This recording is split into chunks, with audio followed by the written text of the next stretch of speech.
a antigen whose elevated levels in blood are correlated with many pathologies and diseases. Also, we've been working on the molecularly imprinted polymers, and we've been working on laser scribed electroanalytical sensors for determination of sulfites in beverages, for voltammetric detection of lead, and so on and so on. This is the outline of my today's lecture. So of course I will talk a little bit about Serbia, because I'm sure that not many of you have heard of it and don't know much about Serbia. Then I'm going to talk about science in Serbia, of course, the early history of education, contemporary education, of course, with the focus on chemistry and chemistry-related curriculums in early education, in high school education, in higher education. I will talk about chemistry at universities in Serbia. I will talk about entry exam, because I know it's very important part for every student's life. I will talk in details about chosen curriculums from Faculty of Chemistry and Faculty of Technology and Metallurgy, which I have finished. And then I will talk about career choices. So as you may know, there are two choices for a typical student in chemistry. So the career in academia, research career, and career in chemical industry. So where is Serbia? Serbia is a country of 8 million population in southeastern part of Europe. It's here. The capital of Serbia is Belgrade. In the sense of geographical area, Serbia is comparable with the state of Santa Catarina. In the terms of population, Serbia is, for instance, comparable with the state of Pará. Serbia used to be a part of a Kingdom of Yugoslavia and Socialistic Republic of Yugoslavia. Now for the past 15 years, it's been independent.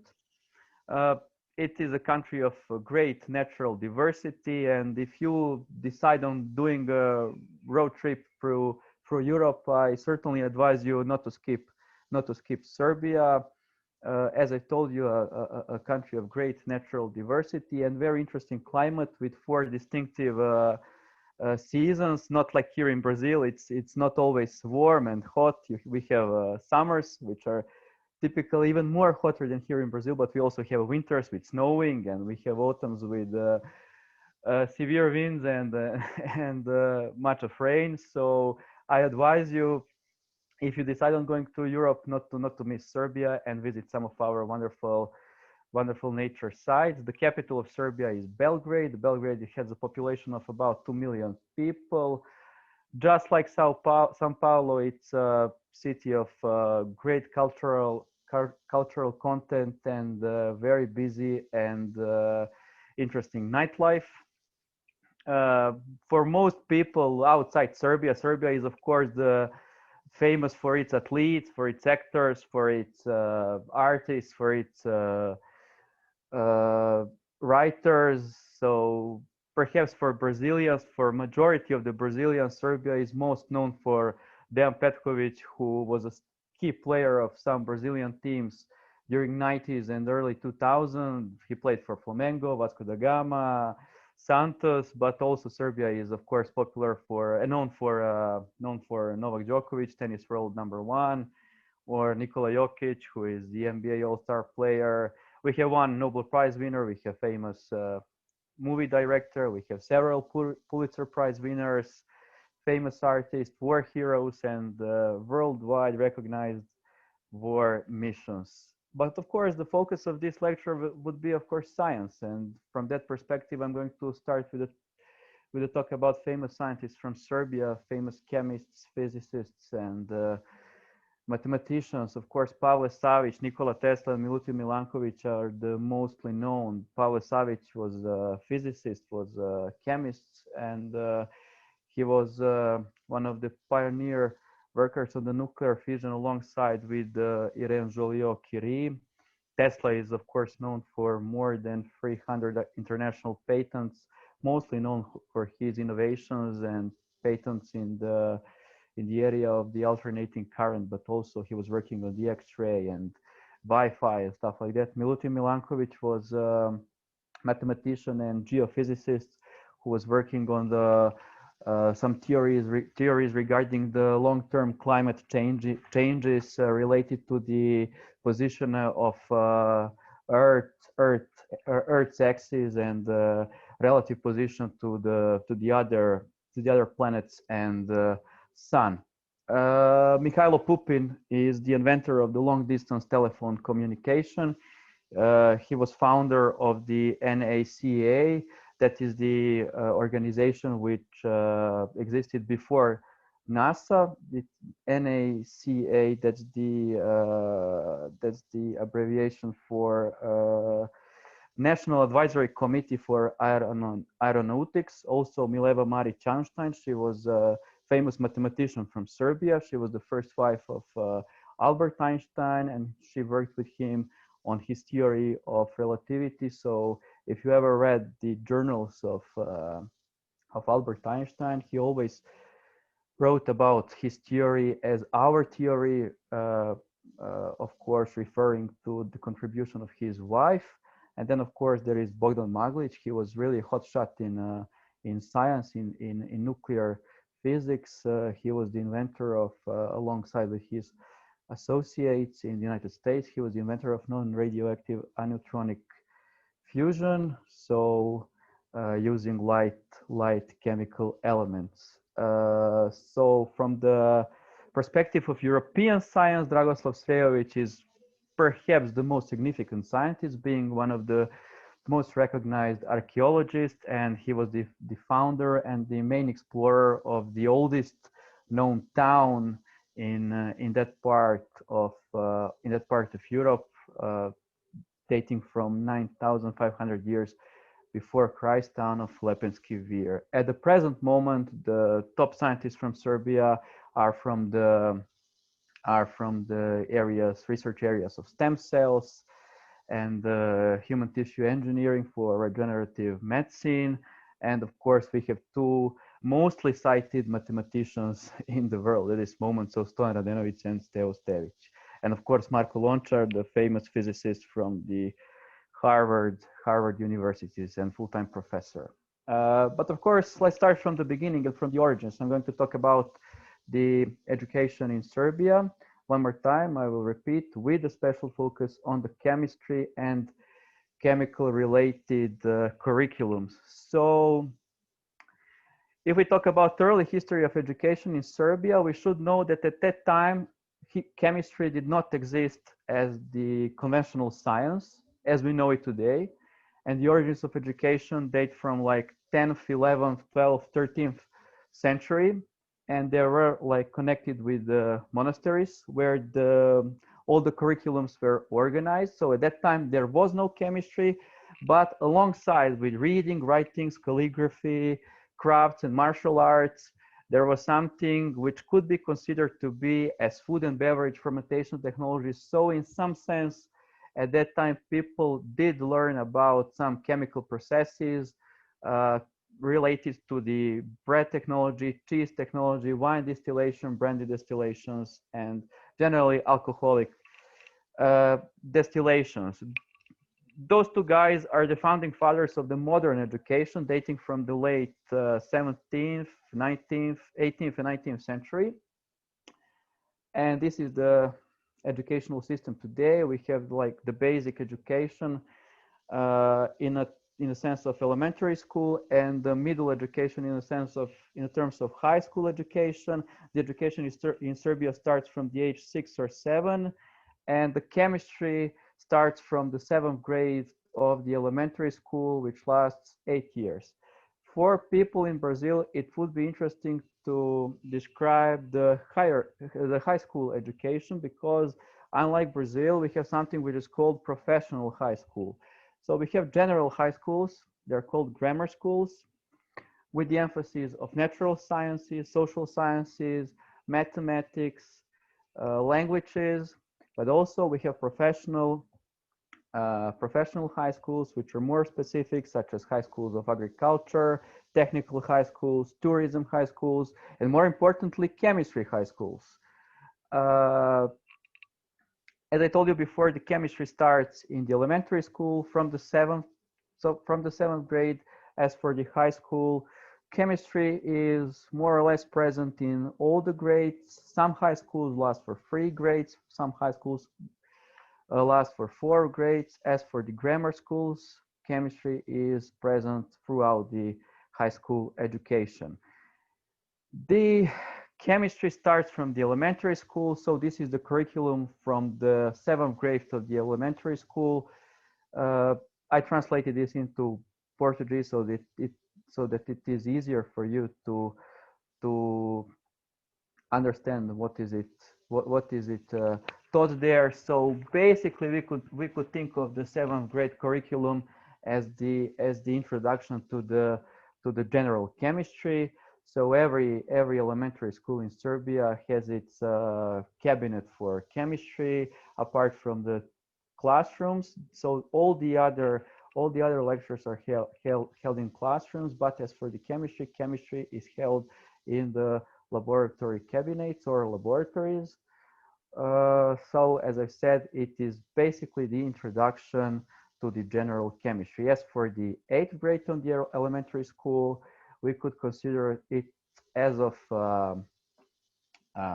inorganic chemistry, organic chemistry, and the environmental chemistry.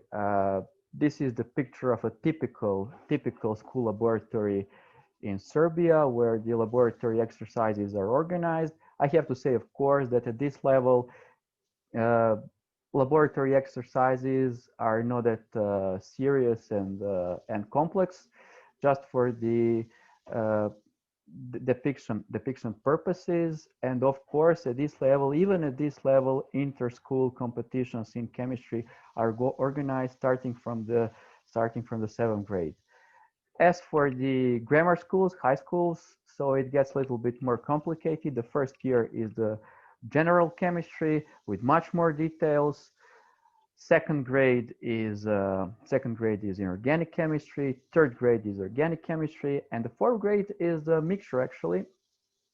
Chosen chapters from all chemistries with special emphasis on the preparation for the universities. Also, I have to mention extracurriculum activities. It is a very important part of the early education in Serbia. I mean, the elementary and the high school education. So what we have in Serbia are science centers for the extracurriculum activities, and the biggest one, and by far the most famous famous in Europe, is Petnica Science Center in Valjevo. That is a small town in western part of Serbia, where winter and summer schools in chemistry, astronomy, biology, archaeology, mathematics, physics, history, sociology, psychology are organized. The best students can apply with their project and are selected or not for the winter or summer courses. The academic level of the courses is really high, and typically all the students that pass for these courses have very good academic careers in faculties, and later, like, generally have really good careers, professional careers, either in academia or industry. Also, there is one interesting thing about high school education in Serbia, especially regarding the chemical high schools.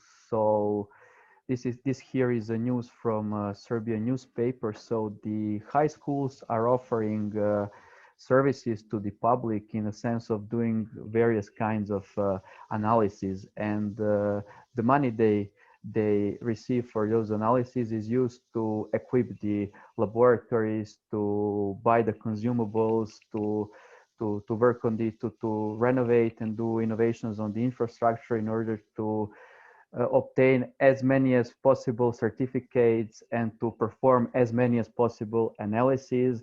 And what is more interesting about this is that the analyses are not done by professors. They are monitored by the professors. Analyses are done by high school students at the age of 15, 16, 17, or 18. And another interesting thing is that being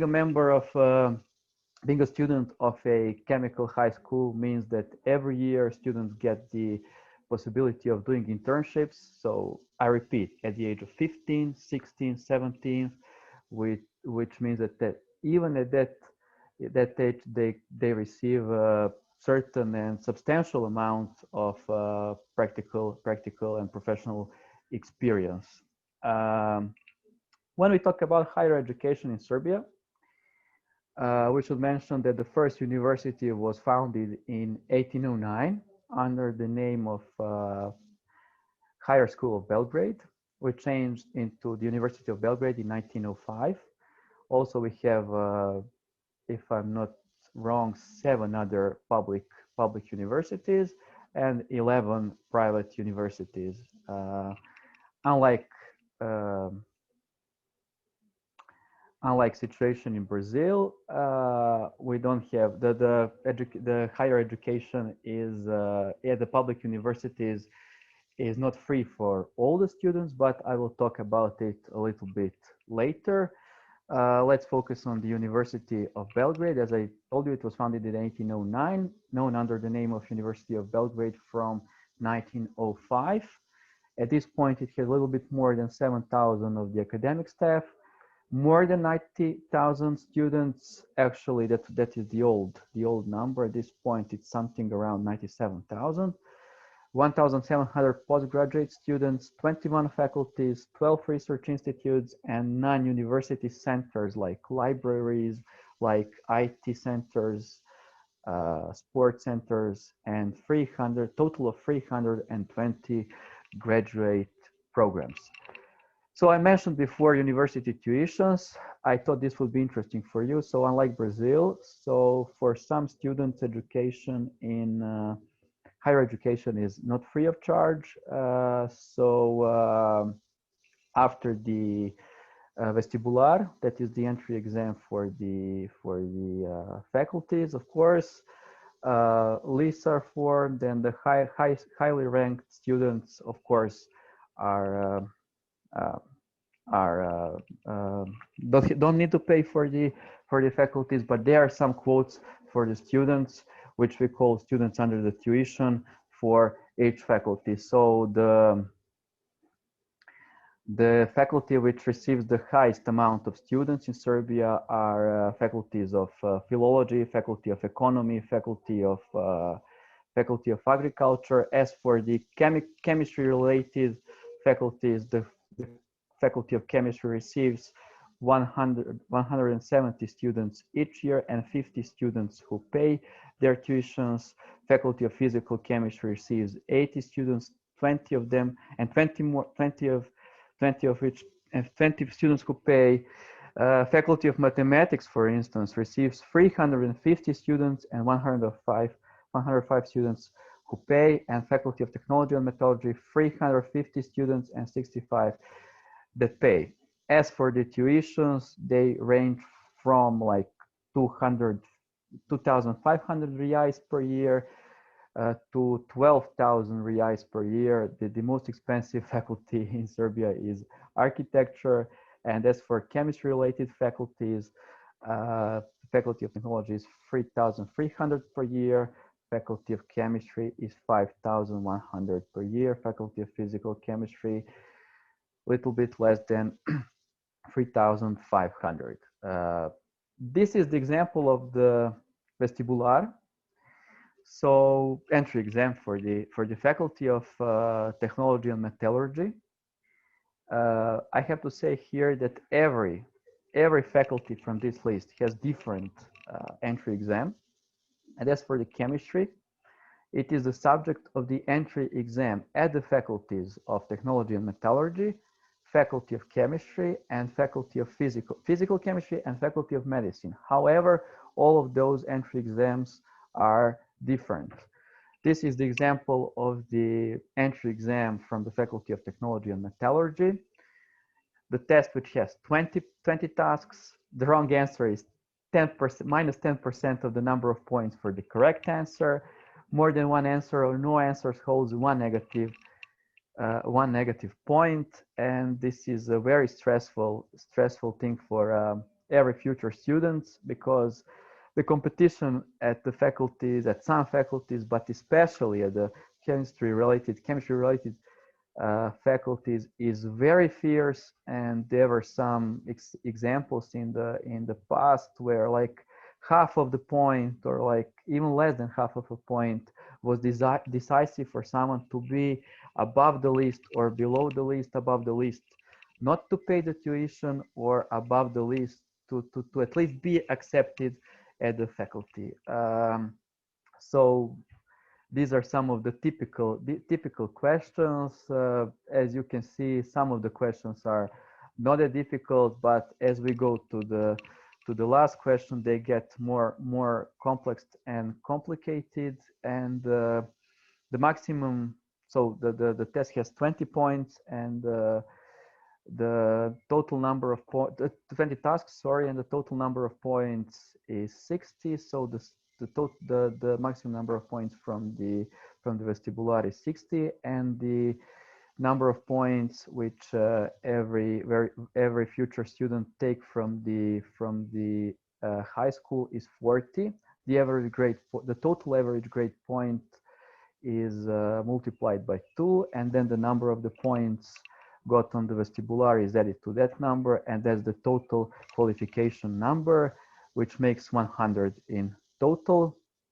And just for description of how fierce competition sometimes can be, so the total number is 100, and there were some cases where the students with 85, 86, or 87 points could not enter the faculty of, for instance, faculty of medicine, or faculty of physical chemistry, or for instance, faculty of electrical engineering, where mathematics and physics are subjects of the entry exam. As I told, 20 questions of the vestibular. I can, if any of you is interested in seeing the questions, I can send it to you privately on the email. So unlike Sao Paulo, and unlike University of Sao Paulo, we in Belgrade don't have the campus. The faculties, 21 of them, are scattered all across the city of Belgrade. However, we do have something. We do have more dormitorios, and we do have something which resembles the campus, with the only exception that there are no faculties in the proximity. That is so-called atividade estudantil, built in 1960, which is actually a dormitorium for about 5,000 students. As I told you at the beginning, 97,000 students are at this moment in Belgrade. About 15,000 of them live in various dormitories. I think that at this moment there are like 10 dormitories in Belgrade, and the rest of the students live in private accommodations. The oldest dormitorio in Belgrade was built in 1928. Typically, the rooms in dormitorios are with 1 bed, or 2, 3, or even 5 beds. And as for this, we call it students' town. It's really large unit. We can think of it as a large condominium, as a large students' condominium, with many social events organized, theater, cinema, sporting arenas, libraries. Every block of this town has its own library, has its own sporting arena, small theater, small cinema. The one exception, I told you that there is no typical campus in Belgrade, but the one exception is Faculty of Medicine, which has its own administration building in the center of a small campus. And here we see all the clinics and the health-related institutes where students of the Faculty of Medicine have their exercises, have their aulas, have their classes, have their exercises and practice. As for the Faculty of Chemistry, it is literally situated in the very center of the town, some 200 meters from the Square Republic, from the main square of Belgrade. It was built in such manner that from air, its building resembles the chemical bond between the letters H and the letter F, which is the abbreviation of Chemijski fakultet, Faculdade de Química. And then they built this little part here, the classrooms for the Faculty of Physical Chemistry, and now it resembles the chemical bond between the letters H and the letter E, which are the first two letters of the word chemia, química in Serbian. As for the technical faculties, they are not that scattered as one would imagine from my previous talk. They are positioned in the like some 500 meters from the center of the town. Faculty of Electrical Engineering, Faculty of Civil Engineering, Faculty of Architecture. This here is the IT center of the technical faculties. This here are the premises of the Center for Physics. So it is very interesting that all the students from all of these faculties come to the Center of Physics to do laboratory exercises related to the physics. This here is the Faculty of Mechanical Engineering, and this small building and this big building here form Faculty of Technology and Metallurgy. This is the school year calendar. I thought it would be interesting for you, considering that in Serbia and generally in Europe, it is much different than here in Brazil. So typical school year at the faculty starts at the beginning of October. So we call it the winter semester. So when the school year starts in the October and mid-November, that is an autumn, and then at December, January, it's winter. But altogether, it's called winter semester. We have some 10 days of holidays for the New Year celebration. Then we have additional 2 weeks to end the semester, and then 2 weeks for the exam term, during which the exams from the first semester are passed. Then from the second week of February, the spring semester starts, which lasts until mid-June. Then we have exam terms at June and July. We have a large break of some 6 or 7 weeks until late August, when we have short exam term in the beginning of end of August, beginning of September, 3 more weeks of break, and then 2 more weeks of exam terms. So as you can see, much different than situation in Brazil. So we have 2 semesters, we have 1 small winter break, we have 1 large summer break, and we have 1, 2, 3, 4, 5 exam terms. Now let me introduce you to the Faculty of Chemistry of the University of Belgrade. As I told you before, situated literally in the very center of a town. It has several departments. To be more specific, it has 5 independent departments: Department of Analytical Chemistry, Department of Biochemistry, of Teaching Chemistry, of General and Inorganic Chemistry, and Department of Applied Chemistry, alongside with several centers which perform research and commercial services to the public in a sense of various analyses. To be quite honest, I didn't know about the existence of this one until quite lately. So basically this one, the Department of Teaching Chemistry, is with that department, with the diploma obtained at this department, you can work at the elementary schools, high schools, and even as the assistant at the faculties. I will here present you the curriculum of the biochemistry graduation program at the Faculty of Chemistry.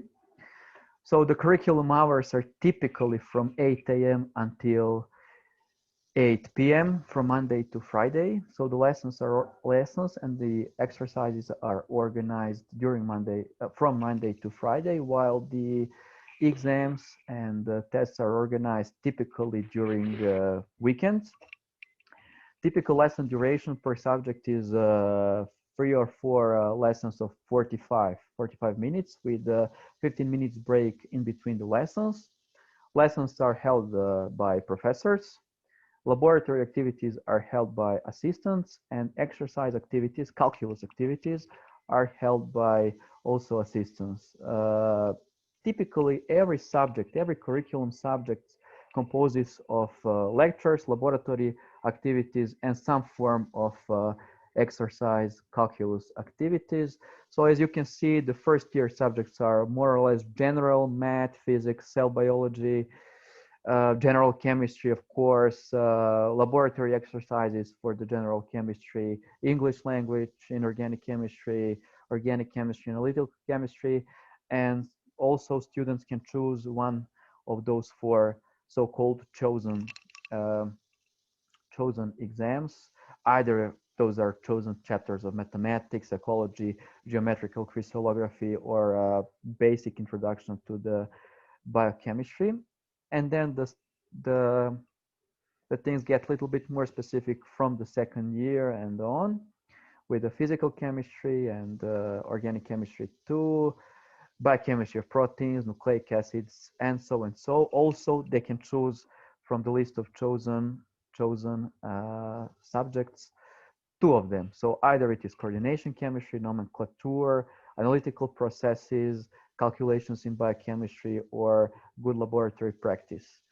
More specific subjects at the 3rd year, molecular genetics, various structural or instrumental techniques, biochemistry of metabolism, experimental biochemistry, physiology, microbiology, and enzymology, and also 2 chosen subjects from a large list of exams at this point. But what I wanted to specifically focus at this talk are the lectures of the 4th year, especially about internships and about thesis. So every student of the faculty of chemistry, and also you will see at the faculty of technology and metallurgy, is obliged to do an internships at internships at the 4th year or 5th year of education in a total duration of 6 months, and has to write a project report after the internship. They are like voluntarily doing it, but it's of course a great deal for vast majority of the students, because like 50% or even more percent, maybe 60% of the students that finish the internships continue with to work in the companies where they did the internships during the 4th or 5th year. Also, the thesis is very important part of the 4th year education. It is something which is comparable to a iniciação científica here in Brazil. It also lasts for at least 6 months. So students get a sort of glimpse into a research area by doing some specific scientific work in a duration of some minimum of 6 months, maximum of 9 months, ending up with a scientific report called thesis, graduation thesis, with a minimum of 30 pages, with the proposition, and the propositions are such that 40% of the thesis should be a theoretical part, and 60% of the thesis should be results, discussion, and conclusions. As for the faculty of technology and metallurgy, the curriculums are organized more or less in the same manner as the faculty of chemistry. So we have like different departments, and we have various graduate programs. So you remember at the faculty of chemistry, there was a program for teaching chemistry, there was program for general chemistry, graduate program for biochemistry, program for applied chemistry, and program for environmental chemistry. At the faculty of technology and metallurgy, 6 departments and more than 10 graduate programs. I finished this faculty. I obtained diploma in this faculty. I finished the graduate program in biochemical engineering and biotechnology, but also other programs are available, such as materials engineering, environmental engineering, metallurgic engineering, uh, textile engineering, chemical engineering, chemical processing engineering, organic chemical technology, polymers engineering, pharmaceuticals engineering, inorganic chemical technology, quality control, and electrochemical engineering. As you can see, a large variety of the graduate programs with a total of more than 100 subjects. This was my curriculum. I will talk a little bit more in details about it. So just as at the Faculty of Chemistry, the first year was more or less general, and students of all graduate programs had the same subjects. So mathematics, physics, general chemistry taught in the first semester, and inorganic chemistry taught in the second semester, engineering drawing, and sociology. So as you can see, we had also some social sciences. We also had, if I'm not mistaken, economy right in the second year, and we had management and economics in the fifth year. The things, of course, start to become a little bit more specific from the second year, where we had chosen chapters of the mathematical analysis with special emphasis on the chemical computation, statistics, and stuff like that. We had analytical chemistry, organic chemistry, thermodynamics and thermotechnics, equipment elements in the processing industry, microbiology, construction materials, electrotechnics, yes.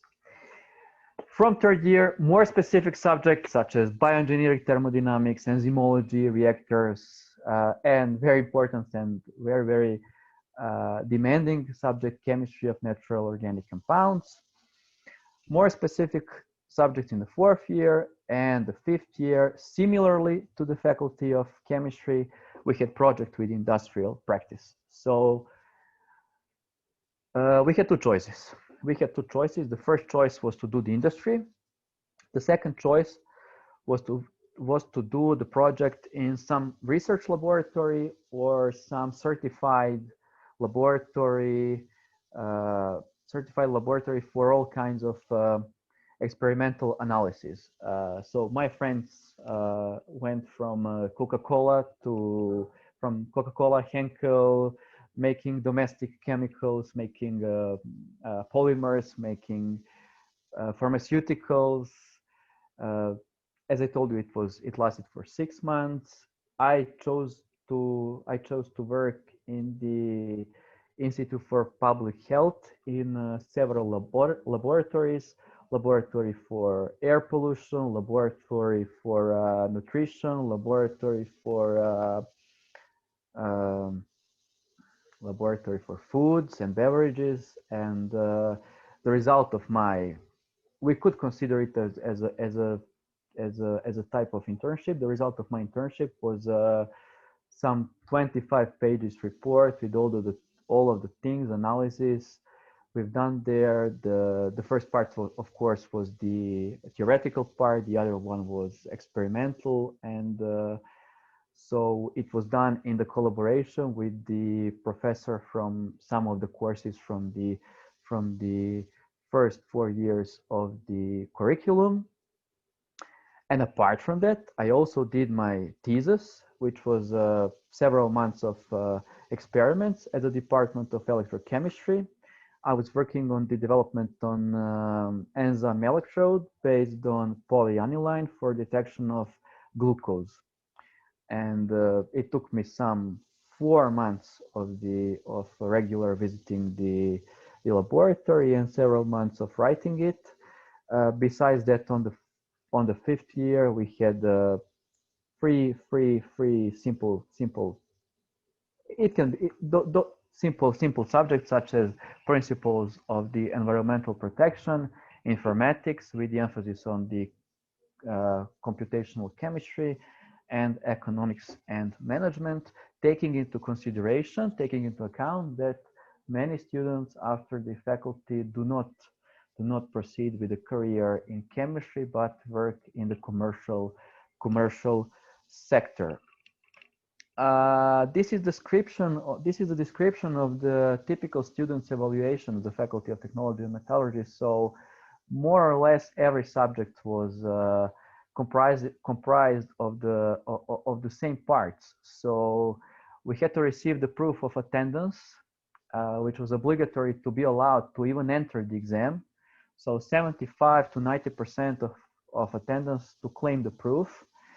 Each of us had this student's card called index, and we had to receive the proof of attendance from the professor. So that was his signature.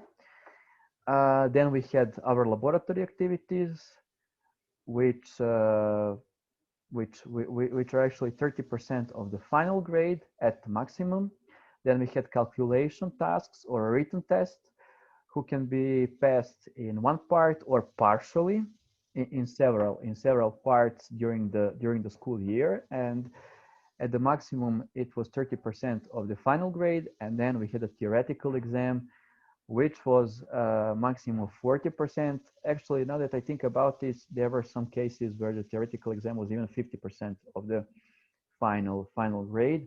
There were two types of the theoretical exam. The first one was in-person interrogation. Nowadays, there are not many subjects with in-person interrogation, but predominantly written tests. The minimum grade obtained is 6, the maximum grade is 10, correlating to the different levels of the acquired knowledge. So the 6 is sufficient, 7 is good, 8 very good, 9 is excellent, and 10 is outstanding. And of course, there is the average grade point, of course, from 6 to 10. Students who have from 9 to 10 are considered outstanding, from 8 to 9 excellent, from 7 to 8 very good, and from 6 to 7 good. I'm going to give you the example of the curriculum class taken in the Faculty of Technology and Metallurgy. I've chosen to show you the physical chemistry. That is the subject studied at the third year of the graduate studies. I chose it because it is probably the biggest one. It lasted for 2 semesters, and we had like 4 different books from which we learned. We had 2 lectures per week, 1 lecture of 90 minutes. We had 1 laboratory exercise per week, 1 exercise of 135 minutes, meaning three parts of 45 minutes with 15 minutes breaks. So we had like during the year 18 to 20 terms in laboratory, and total of 80 or something lectures. There were different types of evaluations. We had tests in order to enter the laboratory. So that is very interesting part in Serbia. Literally every subject with the laboratory exercises had the entry tests. So if you don't pass the entry test, you're not allowed to enter the laboratory. The tests are on the subject of the laboratory exercises that are about to be performed, and some little theoretical background, and they are not to be underestimated. They used to be very difficult, especially at the Faculty of Physical Chemistry. And what is important is that we needed at least 60% of the total points to enter. So not 51 or 55, or as it was typical, but 60 or even 65. We have a lot of literature for this course. We had 4 books for the theoretical part. We had a book for the calculus exercises, and we had a laboratory workbook from which we prepared our entry tests for the laboratory. So the first part of the evaluation were the laboratory tests. In total, 20% of the grade. That we had the written test. We could pass it in 2 parts, or like integral from 1 part, and then we had in-person oral exam. So with 40% of the total grade. as for the oral in-person exams, it really differs upon the professor. But from my experience, it was the most stressful part of the of my faculty education. And of course, I do not share the same feeling. It was really common. Sometimes it was really relaxed. It was great.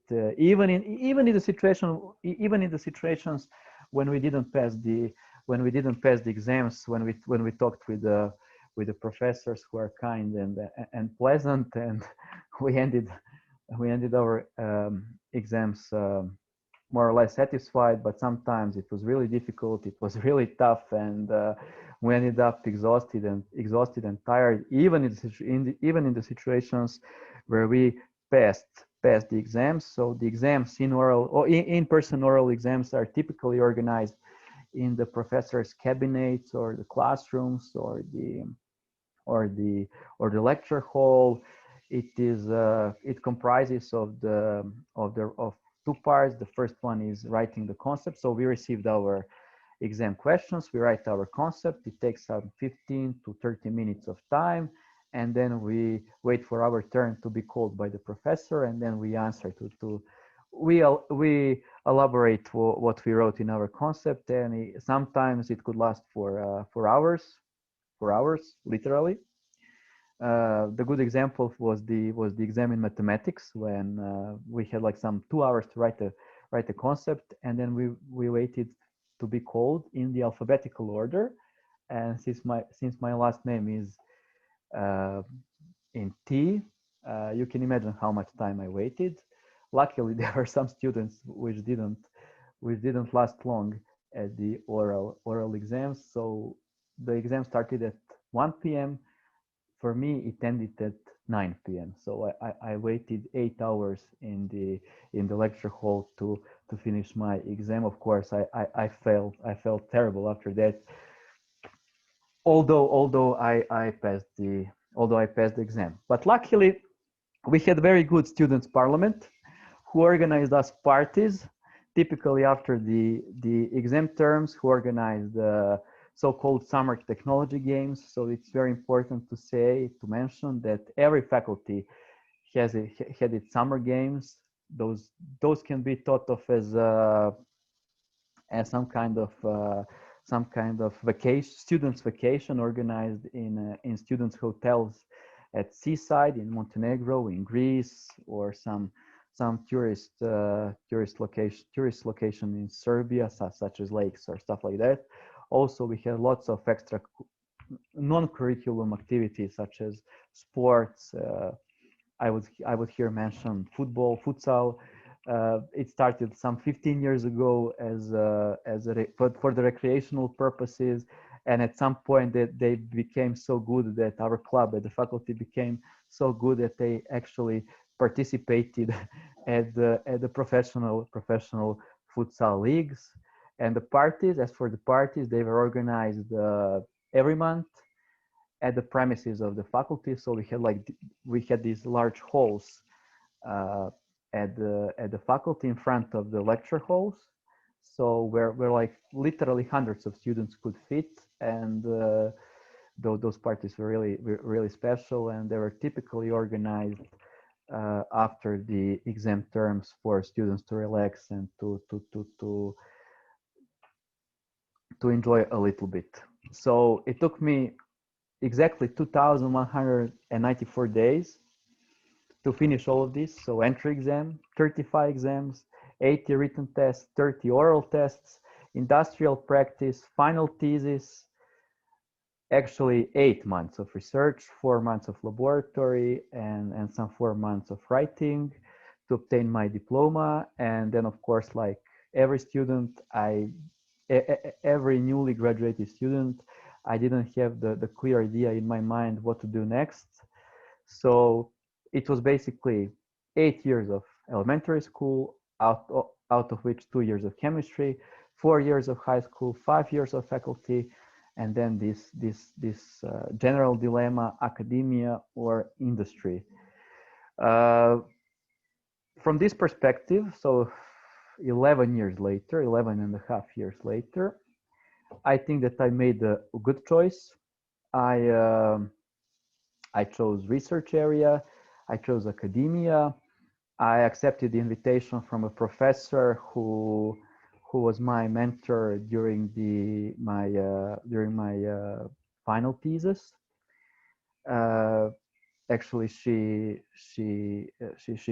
sent me to the research institute where I worked on the subject of dye-sensitized solar cells. First I volunteered, then I enrolled into PhD studies at the Faculty of Technology and Metallurgy at the Department of Materials Engineering. Uh, for some time I was working on dye-sensitized solar cells. I did my thesis in dye-sensitized solar cells.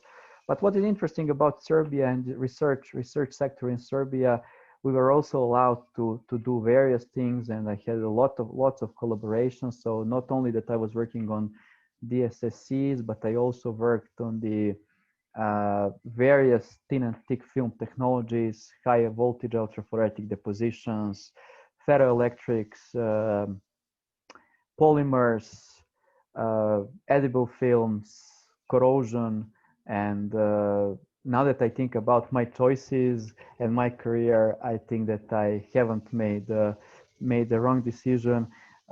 Maybe my salary was not as big as it would be if I chose the chemical industry, but for sure I had a wonderful time and eventually got me into position to come here to Brazil as a postdoctoral researcher. Uh, and luckily it didn't make my after graduate career didn't have a large impact on my appearance as one would suggest from this meme. So I didn't change much, and moreover, I even learned how to laugh a little at the pictures.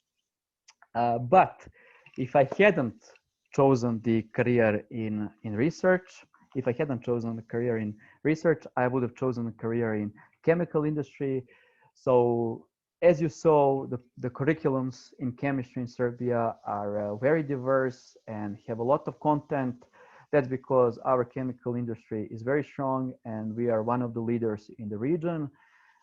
As for the heavy chemical industry, we have for instance, the biggest starch factory in southeastern part of Europe. We have the biggest factory. So this is the biggest starch factory in southeastern Europe. This here is the biggest factory in Europe, in southeastern Europe, for the production of inorganic and organic fertilizers. And also we have very good oil industry. And of course, the chemical curriculums are in a way adjusted to the needs of the industry and of the market. And my colleagues and I know them. I know dozens of them who chose to work in the industry. As I mentioned before, the initial salaries in the industry sector were actually much higher than mine in the research one. And now for instance, for the comparison purposes, the top engineer in the heavy industry department earns like 70 to 100% more than the research assistant in some research industry, in some research institute or at the faculty. But the problem with the chemical industry is, of course, the shift work in Serbia. That is perhaps the only problem, because the work is organized in 3 shifts: the night shift from midnight to 8 in the morning, from 8 in the morning to 4 p.m., and from 4 p.m. to midnight. And typically all the factories are situated outside the towns with the organized transportation. So it takes like at least 45 minutes, at most 1.5 hours, 2 hours to get to the place to work. We have very good explosives and arms industry. We have very good industry related to the oil industry. But perhaps for the chemistry students, the best choice is food and beverage beverage industry, which is also very developed, and we have literally numerous factories which work in several areas. Either we are talking about beer, wine industry, mineral waters, meat, milk, edible oils, craft breweries, sweets, snacks, soy, uh, and stuff like that. So I have also lots of friends working in the in this type of industry and in this branch of industry, and they indeed have very good salaries in comparison to the research sector. And of course, we have a general chemical industry, we have pharmaceutical industry, and we have some really famous international brands and names also working. But also we have our factories which are known in Europe, for instance, Tigar, which is a tire industry. So the students from, for instance, students from my faculty, from Faculty of Technology and Metallurgy, which finished the graduation programs in polymer engineering and polymer engineering and organic chemistry, can work in this faculty in this factory, and its production capacity is the biggest of that kind if in for that kind of factories in southeastern and eastern part of Europe. As also we have the pharmaceutical industry, so the students from Faculty of Pharmacy and Faculty of Technology and Metallurgy, which finished the graduation program in pharmaceutical engineering, can easily find job there. We have some production capacities which are quite good and respectable in considering the size and the population of Serbia and our market. And also we have some general chemistry factories producing general chemistries, and for instance, like this one, LG Chemia is responsible for production of laboratory chemicals. This one Technochemia also, Unichem also, Ecolab for the distribution of household chemistry, and we have also very good industry in the in paints. And also I have a lot of friends working there with salaries which are far much higher than the salaries in research sector. So if one of your questions would be, is it worth it? Is it worth it? Probably it is. I to go to chase the career in career in chemical industry. Although my experience in research is really good, but not all share it. Not all share the same experience, as well as not all share, or not all the students who go to the industry share the same experience with the chemical industry. So that would be all. Thank you very much for your attention, and one more time I thank the organizers for inviting me to perform this lecture, and hopefully the next time será em português. Tá. Obrigado.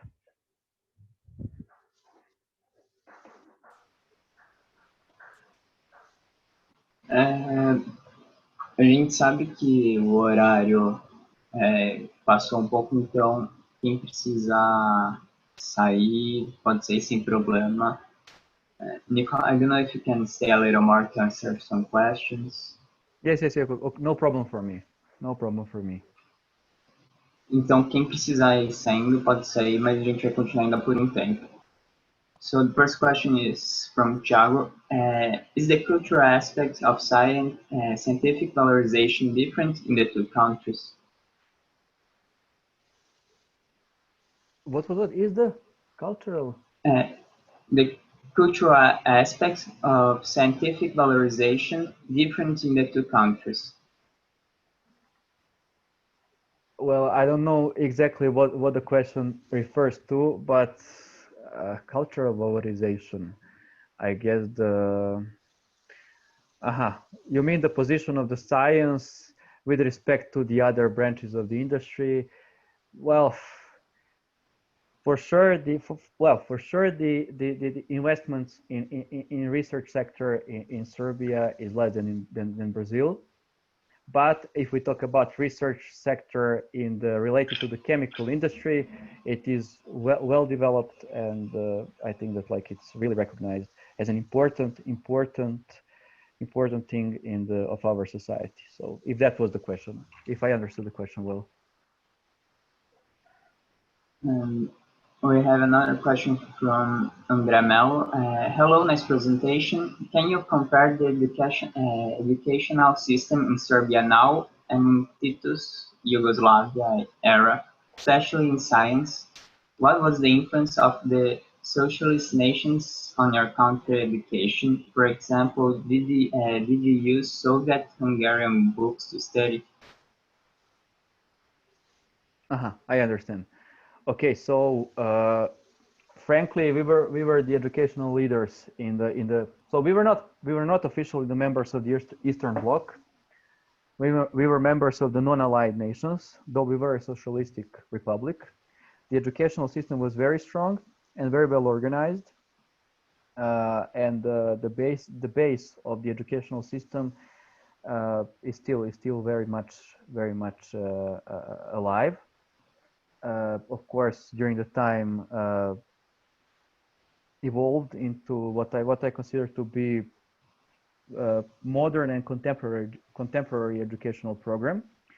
The influence of the Russians and Soviets and the other communist countries was not that strong, with the exception of technical sciences and mathematics. And the result of it was that was a large industrial cooperation in between two countries. And it is well known that Yugoslavian, particularly Serbian companies and engineers had large projects in Eastern world, Soviet Union, China, Iraq, Iran. So basically all the socialistic and communist countries during the 60s, late 60s, 70s, and 80s. For example, my father had lots of, he's a mechanical engineer. He had a lot of work in Soviet Union. He was building power, he was building water plants. And my grandpa was, for instance, civil engineer. He also had some experience working in the East. So, but if you think that if the question refers to the as for the influence, I wouldn't say that it was the. I think that the education is in Yugoslavia at that time was equally influenced by West and the East, and that the result of it was a unique educational system, which at the time you could not find elsewhere, especially when we think of when we talk about professional high schools and some advanced curriculums at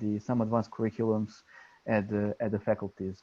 Also, I forgot to mention that many of the faculties had international cooperations with some countries with some countries, for instance, from East, such as China, such as Libya, such as Syria, with 15 students per year at some specially organized curriculums for there. So I remember when I was at the Faculty of Technology and Metallurgy, there were specialized curriculums for students who were coming from Libya and Syria, which finished after the revolution in 2011.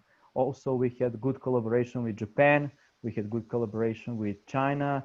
We had many international students in Belgrade taking various curriculums. I didn't mention this, so students from abroad are allowed to, foreign students are allowed to enter the college faculty curriculums in Serbia, also curriculums at the Faculty of Technology and Metallurgy, curriculums at Faculty of Chemistry. The tuitions are, as you saw from the tables. So ranging from 2,500 reais per year to 12,000 reais per year for Faculty of Architecture. Thanks. And we have an anonymous question. Is astronomy common in Serbia like chemistry, or it's underrated? Astronomy. Yes. There is a department for astronomy at the Faculty of Mathematics, at the Faculty of Physics. So it is a little bit, well, it is in some extent, we cannot say that it's on the same level as the, of estimation as the chemistry, of course. So yes, I would say that it's not on the same level, and it's maybe a little bit underestimated, though we have some very strong astronomy courses, indeed. And of course, we had Milan, as I told you in the introduction section, we had Milankovic, who is a worldwide recognized astronomer and geophysicist and mathematician working in a field of astronomy. We have only two more questions. One from Marie. Why would you think the University of Belgrade chemistry course in undergraduation has a big emphasis on biochemistry? Is there a reason for it? No. I chose it randomly because like it is the most specific one. As I told you, there are so let me go back to this slide. As I told you, there are several departments here: analytical chemistry, biochemistry, teaching chemistry, general and organic, and applied chemistry. So more or less these four are same, and biochemistry has more specific curriculum. That's why I chose it. So it was not that randomly. It was because it is like the most specific one. Okay, and the last of course question. It is similar, and it is similar to the one curriculum I presented from the Faculty of Technology and Metallurgy, because I finished the Department of Biochemical Engineering, so there is some kind of analogy there. Okay, thanks. And the last question from Andres. How was your experience with the University of Belgrade in general? What aspects did you most like or dislike? Maybe I forget to mention this, but I like the way I like the organization of the lectures. I like the organization of the graduation programs. I like in some ways the curriculums were flexible. In some ways they were quite strict, but I like that balance between the strictness and the flexibility. And I have to be honest, I'm really satisfied with the knowledge I obtained. Some subjects were really large and like demanding, but it gave me a huge variety of possibilities. And as I told you, I was studying biochemical engineering. I ended up doing electrochemistry for my thesis. I was doing material science for my PhD thesis, and now I'm again in the field of electrochemistry and analytical chemistry in my postdoctoral project. So that's one of the good things from studying at the University of Belgrade. I received really wide knowledge, and I'm not sure I would get it elsewhere. For sure, nowhere in Serbia, but also I'm not sure about the at least for the countries in neighboring countries and that region of Europe. Also, I forgot to mention that the University of Belgrade is highly ranked university, Southeastern University on the Shanghai list. I think that's the question. So thanks again for the time and presentation. Thank you. Obrigado.